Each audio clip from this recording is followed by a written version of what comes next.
வணக்கம் பவித்ரா. நிச்சயமாக திருநெல்வேலி சந்திப்பு பேருந்து நிலையத்தில் நிறுத்தப்பட்டிருந்த தனியார் பேருந்தை திருட்டுத்தனமாக இருவர் எடுத்து ஓட்டியுள்ளனர்.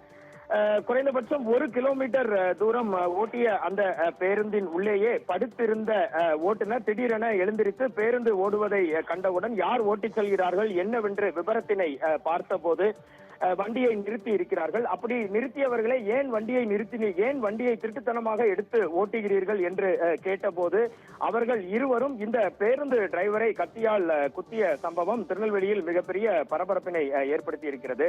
திருநெல்வேலி பாளையங்கோட்டை அருகே உள்ள கருங்குளத்தை சேர்ந்தவர் ஆம்ஸ்டாங். 43 வயதான இவர் ஓட்டுநராக உள்ளார். நேற்று இரவு பேருந்தை ஓட்டுவதற்காக திருநெல்வேலி சந்திப்பு பேருந்து நிலையத்திற்கு வந்துள்ளார். அந்த பேருந்தின் உள்ளேயே படுத்திருந்துள்ளார். அவ்வாறு அவர் உறங்கிக் கொண்டிருந்த போது திருநெல்வேலியின் உத்தம பாண்டிய குளத்தை சேர்ந்த வேல்ராஜ் என்பவரும் ரமேஷ் என்ற இருவர் சேர்ந்து அந்த தனியார் பேருந்தை டிரைவருக்கு தெரியாமல் திருட்டுத்தனமாக எடுத்து ஓட்டியுள்ளனர்.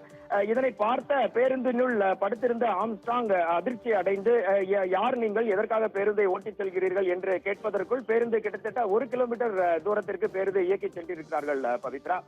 இதனால் ஆத்திரம் அடைந்த அந்த 2 பேரும் இந்த ஓட்டுநர் ஆம்ஸ்டாங்கை கத்தியால் குத்தியதாக கூறப்படுகிறது. இதில் கடுமையான காயங்கள் அடைந்த ஆம்ஸ்டாங் தற்போது பாளையங்கோட்டை அரசு ஆஸ்பத்திரியில் சேர்க்கப்பட்டுள்ளார். இது குறித்து திருநெல்வேலி சந்திப்பு போலீசார் வழக்கு பதிவு செய்து அந்த 2 பேரையும், ரமேஷ் மற்றும் வேல்ராஜ் ஆகிய 2 பேரையும் தற்போது கைது செய்துள்ளனர். இந்த பஸ் ஓட்டுநரான ஆம்ஸ்டாங் திருநெல்வேலி அரசு மருத்துவக் கல்லூரி மருத்துவமனையில் சிகிச்சை பெற்று வருகிறார்.